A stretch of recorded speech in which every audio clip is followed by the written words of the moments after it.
Anggota Komisi 2 DPR fraksi PDIP Hugua meminta agar praktek money politik dalam kontestasi pemilu dilegalkan. Hugua menyebut aturan money politik harus dibatasi dalam PKPU. Hal ini dilontarkan dalam rapat Komisi 2 DPR dengan Bawaslu, KPU, Mendagri, dan DKPP di gedung DPR Rabu siang. Komisi 2 DPR fraksi PDIP Hugua meminta agar praktek money politik dalam kontestasi pemilu dilegalkan. Namun, menurut Hugua, usulan money politik harus dibatasi dalam PKPU. Bahasa kualitas pemilu ini kan pertama begini. Tidakkah kita pikir money politik dilegalkan aja di PKPU dengan batasan tertentu? Karena money politik ini keniscayaan ini. Kita juga tidak money politik, tidak ada yang pilih. Tidak ada yang pilih di masyarakat. Atmosfernya beda. Jadi kalau PKPU ini istilah money politik dengan kos politik ini coba dipertegas dan bahasanya dilegalkan saja dengan batasan tertentu. Kita legalkan misalkan maksimum 20.000 atau 50.000 atau 1 juta atau 5 juta. Legislator asal PDIP Hugua mengusulkan agar money politics atau politik uang dalam kontestasi pemilu dilegalkan dan diatur dalam peraturan PKPU. Usulan ini pun menuai reaksi yang umumnya menolak. Lantas apa alasan money politik agar dilegalkan dan bagaimana integritas pemilu jika dilegalkan?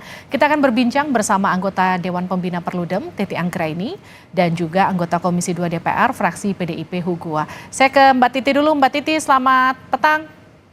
Selamat petang, selamat sore Mbak Livi, salam sehat buat kita semua. Salam sehat Mbak Titi. Mbak Titi, ini usulan anggota Komisi 2 Pak Hugua dari PDIP soal money politics agar dilegalkan. Dari sudut pandang Anda bagaimana melihat ini? Ya, saya menduga bisa jadi ya, ini perkiraan saya pertama itu bisa jadi adalah satir atau sindiran kepada frustasinya Pak Hugua atas praktik politik uang atau jual beli suara yang tidak bisa diambil tindakan yang membuat efek jera. Sehingga kemudian tadi ya disebut bahwa politik uang akhirnya sebuah keniscayaan. Karena dalam kontestasi pemilu kalau tidak ada politik uang maka tidak bisa menang. Padahal kita ini punya semua lembaga untuk melakukan kontrol pengawasan penegakan hukum. Artinya ini sindiran pada institusi-institusi yang ada tidak bekerja sebagaimana mestinya. Sampai-sampai kemudian frustasinya Pak Hugua berujung pada sindiran yang sudah legalkan saja. Mudah-mudahan arahnya ke sana ya. Karena kalau arahnya ke sana berarti elemen pengawasan penegakan hukum yang ada itu betul-betul harus berbenah diri. Sampai-sampai seorang kontestan mengakui iklim kompetisi kita tidak bisa menang kalau tidak melakukan politik uang. Sesuatu yang adalah ilegal, merupakan kejahatan di dalam undang-undang pemilu kita, tapi terbiarkan tanpa pengawasan dan penegakan hukum yang efektif. Nah itu yang pertama. Saya berharap yang pertama nih. Tapi yang kedua, yang sebenarnya yang saya sangat sesalkan kalau ini yang kedua, ini seolah-olah pembenaran atau normalisasi praktik suap atau korupsi di dalam pelaksanaan pemilu kita. Ini Mbak Livi ya, di tengah indeks persepsi korupsi kita yang sangat buruk pada skor 34, artinya kita tingkat praktik korupsinya itu betul-betul masuk salah satu yang paling parah di dunia. Kalau ini sampai dilegalkan, ini akan menjadi turbulensi pelegalan praktik koruptif lainnya. Dan ini adalah bisa dikatakan ancaman besar bagi pemilu kita. Pemilu dan demokrasi kita berada dalam alarm bahaya yang sangat besar. Jadi ini yang saya tidak mengerti betul kenapa sampai harus ada narasi itu. Pasti itu akan memicu praktik ikutan koruptif lainnya dan itu sangat disayangkan. Saya ke Pak Hugua, sudah tergabung bersama kami Pak Hugua. Ya. Baik Pak Hugua, ya, tadi kita berbincang dengan Mbak Titi. Ada dua arti. Yang satu, apakah itu artinya satir, menyindir bahwa praktik politik, money politik itu sudah tak bisa terhindarkan, atau memang ini upaya untuk menormalisasi money politik? Kalau Anda sendiri maksudnya untuk bicara minta melegalkan itu untuk hal yang mana? Jadi sebetulnya ini kan hari ini rapat Komisi 2 DPR RI dengan penyelenggara dan Kemendagri. Kita evaluasi pemilu sebetulnya. Jadi dalam diskusi ini banyak cerita-cerita, intinya Pemilu kali ini ada yang bilang brutal, ada yang bilang paling kurang demokratis, macam-macam lah. Lalu kan kita kembali kepada money politik itu memang dilarang. Saya paham itu Undang-Undang Nomor 7 dan Nomor 10 melarang itu. Tetapi ada PKPU yang mengatur tentang kos politik atau dana kampanye. Ya, gitu kira-kira.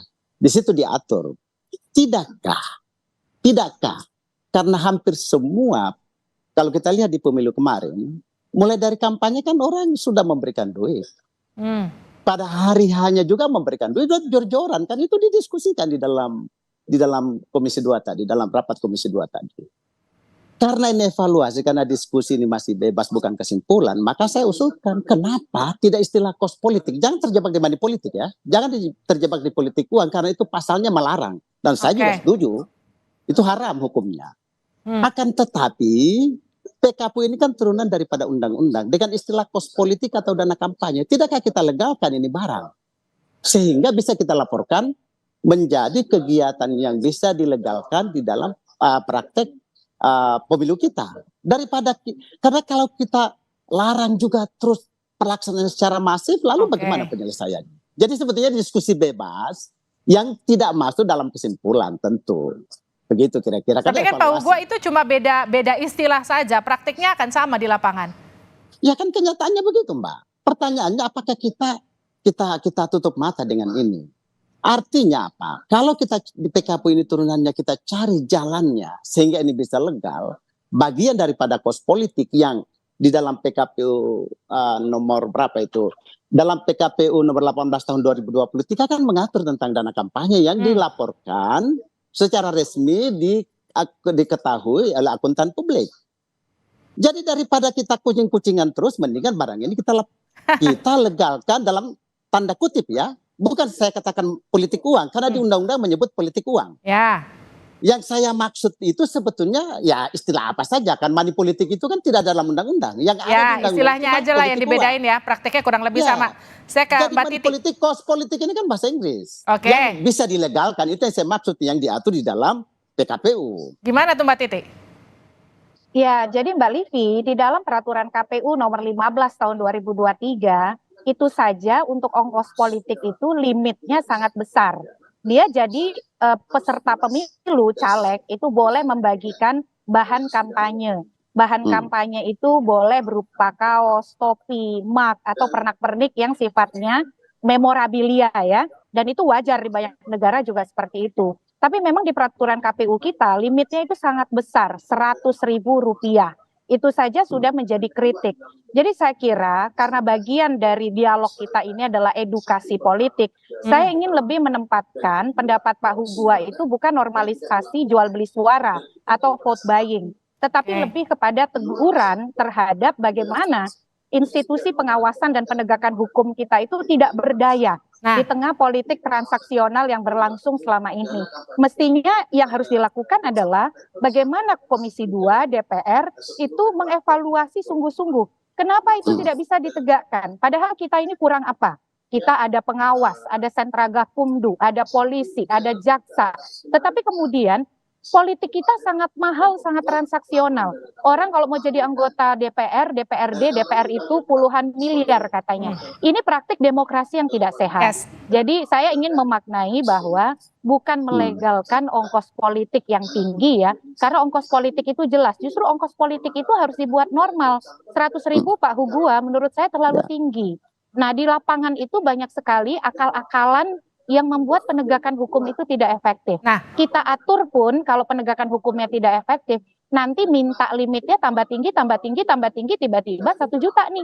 Kalau 1 juta itu sudah pasti suap ya, tidak lagi ongkos politik begitu Mbak Livi. Mbak Titi, tapi gini, ada istilah bahkan kalau nggak ngasih amplop nggak dipilih. Jadi ada dianggap kalau tadi bahasa Mbak Titi, normalisasi di tengah masyarakat. Jadi nomor piro, wani piro. Jadi artinya kan sebenarnya gini, pendidikan dan juga sosialisasi politiknya ke masyarakat kah yang memang kurang? Atau memang ini adalah praktik yang sudah lazim bertahun-tahun, tapi memang kita tidak cukup punya ruang untuk mengamini ini gitu. Seperti yang tadi Pak Hugua katakan. Ya, kita ini problemnya kompleks ya, soal praktik jual beli suara kita yang sangat buruk dan mengerikan. betul bahwa 2024 itu brutal ya. Dan ini dikarenakan juga karena perhatian pemilih kita tidak di pemilu legislatif. Pemilih kita itu terlalu terpukau, terfokus, terkonsentrasi di pemilu presiden. Akhirnya ini juga memicu jalan pintas pragmatis para caleg melakukan politik uang, ditambah lagi pengawasan dan penegakan hukumnya lemah. Menurut saya perbaikannya itu harus menyeluruh. Dari mulai fungsionalisasi partai politik di dalam melakukan pendidikan politik secara berkesinambungan. Yang kedua dari perangkat hukumnya, dari regulasinya juga harus dibenahi. Yang ketiga itu memang dari sisi pengawasan dan penegakan hukum. Kenapa sih ya kita itu selalu terjadi keterputusan antara norma dan penegakan norma. Nah ini yang menurut saya kita punya problem besar. Harus ada koreksi otokritik terhadap partai politik berkaitan dengan pendidikan politik. Yang kedua, ya pengawasan dan penegakan hukum, termasuk juga evaluasi elemen keserentakan pemilu dan sistem pemilu. Makanya saya mengusulkan produk pemilu 2024, baik pemerintah ataupun parlemennya, betul-betul serius membentuk undang-undang pemilu. Jangan lagi berikan celah kosong, termasuk rekrutmen pengawas dan KPU-nya, KPU Bawaslu-nya, jangan lagi lah dititipi anasir-anasir politik. Kalau undang-undang pemilunya berkualitas, KPU Bawaslu-nya berkualitas, insya Allah semua peserta pemilu itu senang. Tapi sekali dikasih celah, ya semua akan tidak senang dan tidak akan happy begitu. Nah itu yang sebenarnya menjadi evaluasi yang harus dilakukan oleh parlemen hasil pemilu 2024. Jadi saya ingin menempatkan pendapat Pak Hugua ini mungkin frustasinya seorang caleg ya di tengah proses pemilu kita yang sangat mahal, transaksional dan kotor kira-kira begitu. Pak Hugua, gimana tuh Pak Hugua? Iya, saya kira saya dan Mbak Titi ini kan di Komisi 2 sering ketemu, aktivis LSM sama-sama. Saya sebelum anggota DPR kan aktivis LSM juga. Saya memang menyadari itu bahwa betapa barang ini kita larang terus, tapi kenyataannya memang di hadapan mata dan tidak berdaya siapapun. Jadi sebetulnya kita cari satu terobosan. Cari terobosan daripada tidak dilegalkan terus, diharamkan terus, tapi dilakukan kan ini persoalan yang memang tidak akan ada ujungnya. Nah, tadi kita pun sepakat para penyelenggara dengan Menteri Dalam Negeri Tito Karnavian tadi, bahwa kemungkinan ada revisi undang-undang pemilu ke depan. Bahkan saya termasuk yang mengusulkan juga kenapa kita tidak kembali kepada pola di mana supremasi partai politik dikembalikan 100%.